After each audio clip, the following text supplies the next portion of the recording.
Bonsoir. Moi, j'ai le sentiment que pour ce qui concerne Monsieur Zemmour, en effet, on a beaucoup manqué de propositions. Par exemple, dans la séquence sociale, il n'y a absolument rien eu sur le SMIC, sur les retraites.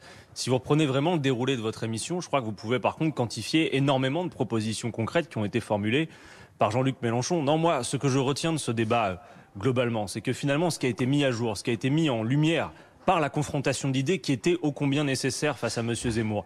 C'est à quel point les thèmes qu'il emploie régulièrement, de l'immigration, d'ailleurs, plusieurs de vos fact-checking l'ont vérifié, tournent finalement à l'obsession sur à peu près tous les sujets. C'est tout le temps la même marotte qui revient, un disque rayé, et finalement une vision, c'est vrai, assez triste, rabougrie, peu enthousiasmante de la France.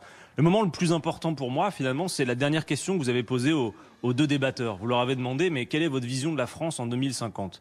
Et quand Jean-Luc Mélenchon a fait la liste des grands défis qui nous font face et qui d'ailleurs s'imposent à toute l'humanité, je trouve qu'au regard de ces défis, qu'il s'agisse de la crise climatique, qu'il s'agisse de la répartition des richesses, toutes les obsessions de M. Zemmour vont être en fait en quelque sorte dans un futur très proche reléguées à bien plus loin. Parce que nous allons devoir affronter, quoi qu'on pense de la couleur de peau, quoi qu'on pense de l'appartenance religieuse, ces défis qui vont s'imposer à nous toutes et tous.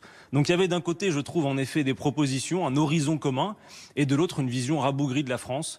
Et je crois que ce soir, clairement, y compris sur son propre terrain, celui de M. Zemmour, Jean-Luc Mélenchon l'a en effet écrasé en donnant à voir une identité de la France qui est identité républicaine. Ce qui fonde la nation française, c'est la République, et donc un contrat politique, liberté, égalité, fraternité. Et c'est précisément ça qui nous permet de faire France de tout bois pour affronter ces défis communs. La question derrière ce débat, il y a un enjeu qui est clair pour Éric Zemmour, qu'il est un peu, pour Jean-Luc Mélenchon plutôt, qu'il est un peu moins pour Éric Zemmour, parce que pour l'instant, il n'est toujours pas candidat officiellement déclaré. Mais pour Jean-Luc Mélenchon, le défi, il était clair. Il était de remonter aussi dans les sondages, derniers sondages qui montrent, Odoxa, qui montrent qu'aujourd'hui, Éric Zemmour a pris de l'avance, a pris quelques points d'avance sur Jean-Luc Mélenchon, qui n'est plus crédité que de 6 à 7% face à 10% contre Éric Zemmour. Est-ce que vous pensez réellement que le discours, les 2 heures de ce soir, le discours qu'a tenu Jean-Luc Mélenchon, il a pu réussir à convaincre des Français à sortir renforcés de ce débat ?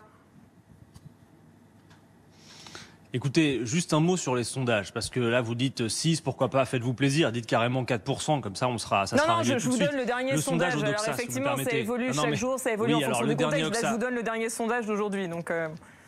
Non, pardon madame, mais pas seulement en fonction du contexte, si vous me permettez d'un mot, juste parce que c'est un peu technique, mais c'est important.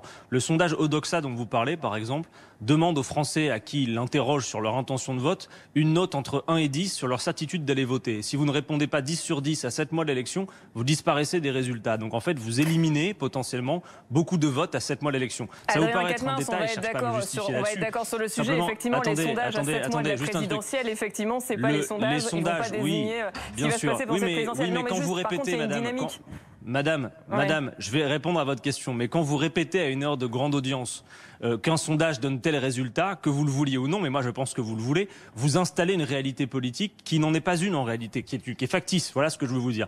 Simplement, donc maintenant, vous m'interrogez sur la dynamique. Est-ce qu'il y a en effet quelque chose qui se passe ce soir ?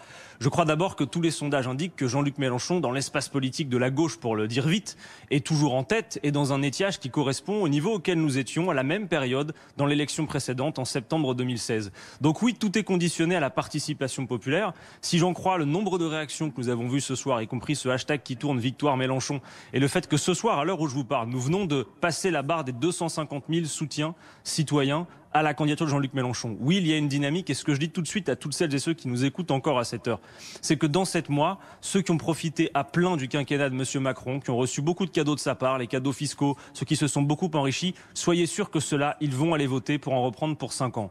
Le choix, c'est entre la rupture et la continuité. Si vous voulez de la rupture, si vous voulez que ça change et qu'on affronte les grands défis, il faut qu'on s'y mette toutes et tous. 7 mois, ça paraît loin. Tout le monde se dit, ouais, l'élection présidentielle, c'est pas demain. En réalité, 7 mois pour une échéance qu'on attend tous les 5 ans, c'est demain. Alors donc, pas de temps à perdre. J'invite toutes celles et ceux que Jean-Luc Mélenchon aura convaincus ce soir à passer à l'action et à nous rejoindre sur mélenchon2022.fr, parce que notre intention, contrairement peut-être à beaucoup d'autres candidats, c'est de gagner en 2022. Bon, voilà, la promotion est faite. Merci Adrien Quatennens d'avoir été en direct avec nous, d'avoir réagi.